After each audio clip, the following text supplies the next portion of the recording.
Live from the news center in high definition, this is News Channel 8 on your side today.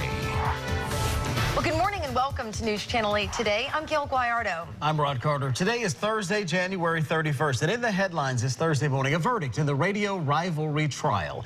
A jury found that radio shock jock Bubba the Love Sponge Clem did not defame rival DJ Todd MJ Schnitt and Schnitt's wife.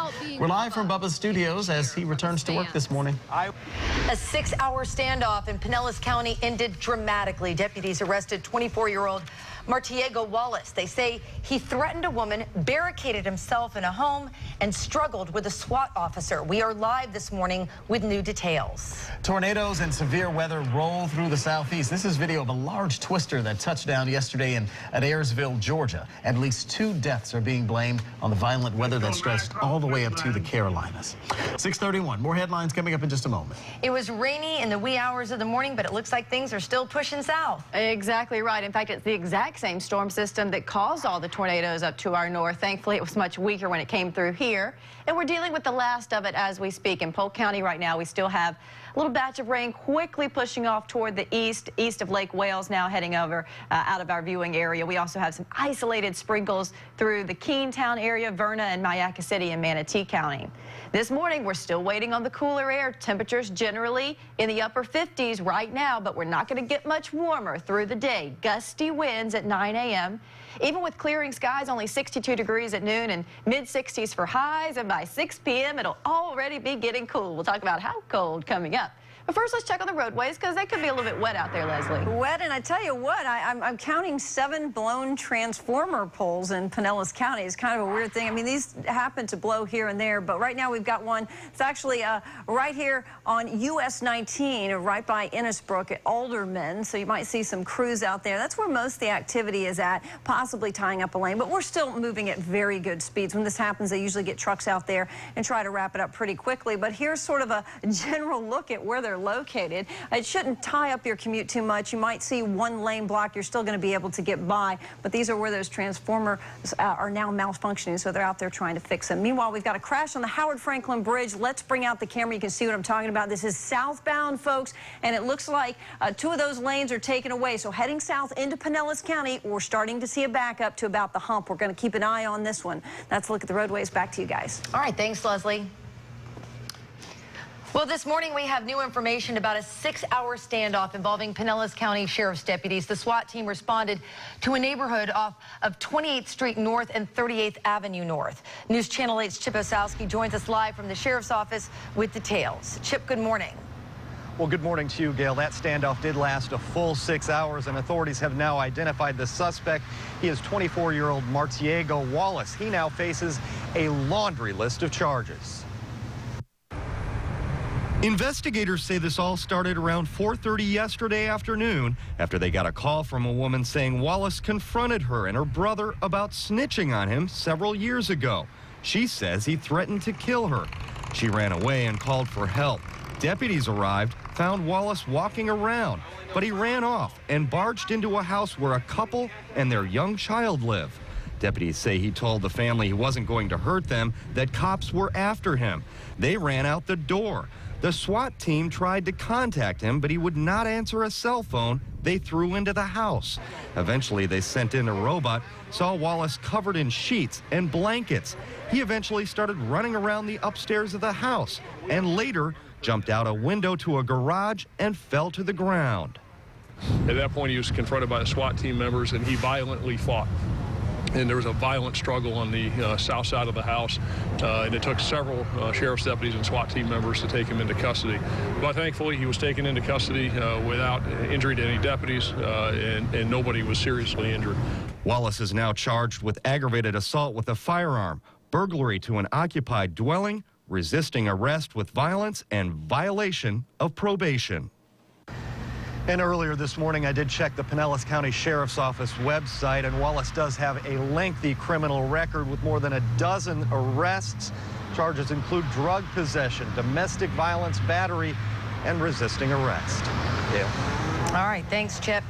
Well, the sheriff says the people in the random home that he picked to bust into are very lucky and did the right thing by getting out. It took jurors only hours to make a decision after nearly 3 dramatic weeks of a radio rivalry trial. The jury answered no 48 times on whether Bubba the Love Sponge Clem defamed Todd M.J. Schnitt and his wife. This morning, Bubba takes to the air for the first time since his victory, and News Channel 8's Adrian Pedersen joins us live in Tampa this morning outside of his studios with more on that.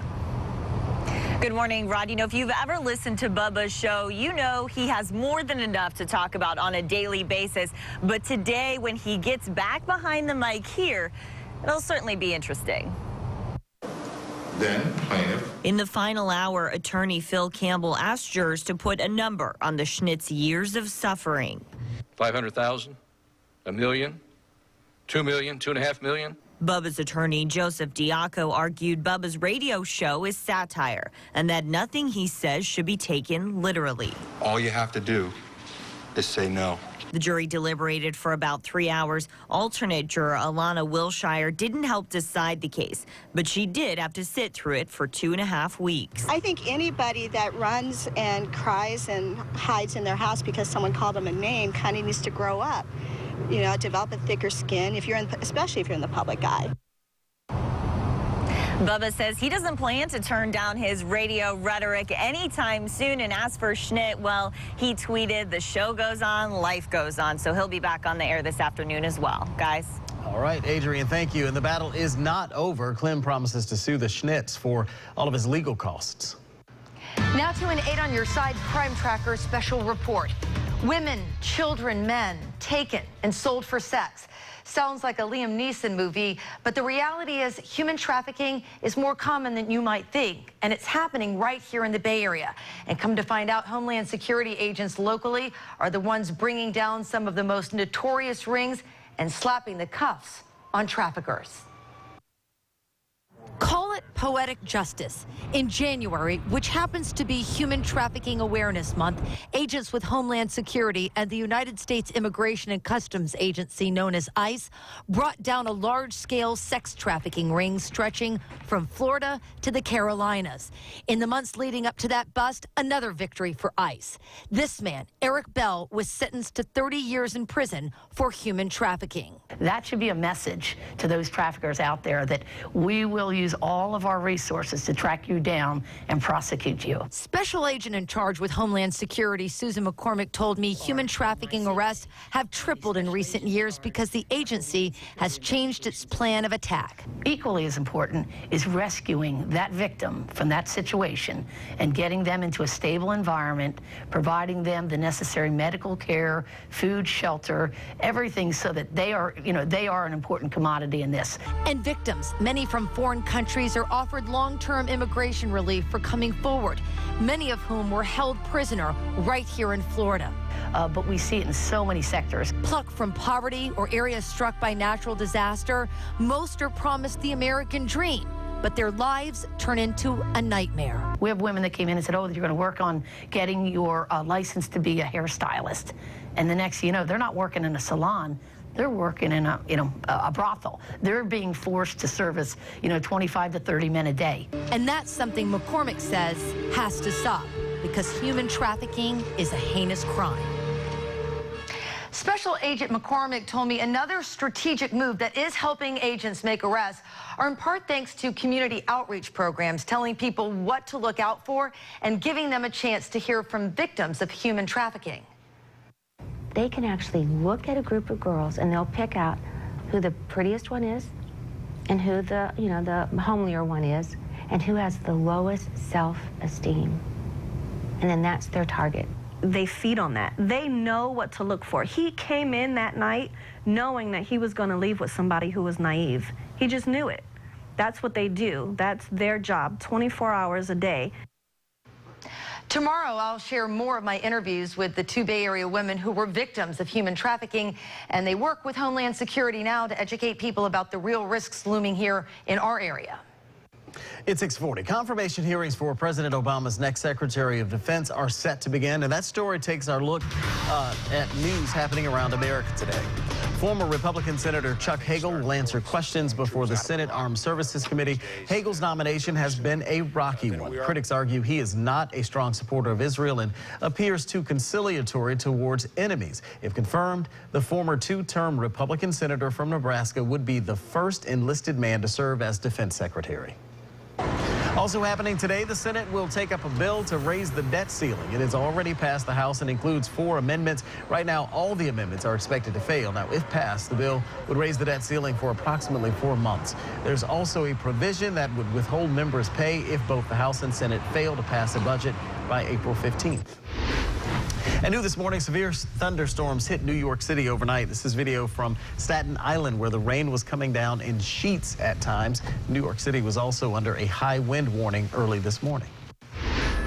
Another story that is all new this morning, a passenger train derailed and smashed into a station platform. It happened today in Brisbane, Australia. The impact injured 14 people. Police are investigating what caused the accident. It's 6:41, a unique twist to a career fair that gave people an opportunity to win thousands of dollars. That story is coming up, plus a security flaw that could have hackers invading your privacy through your routers, printers, and other electronic devices. What you need to know next. And say it ain't so, an accident tying up lanes already on the Howard Franklin Bridge. We've got congestion. I've got a live shot coming up with your True Speed traffic. Still some isolated areas of sprinkles in Polk County and also down into Manatee County. So if you're just sending the kids out to the bus stop this morning, they may feel that. The rest of us are going to feel the cooler, gustier conditions. We start at 58 degrees. We actually checked in this morning with Big Monkey in Crystal Beach, who's still warm at 61. We just don't warm up much today. Cool and windy. High of only 65. And check out tonight, 43 degrees. Even 30s in our north and inland areas. And don't forget Storm Team 8. You can also find us on the radio with our Clear Channel partners. Hear us on the News Radio 970 WFLA station. I'll be back to let you know how long it stays this chilly and who's under a freeze watch.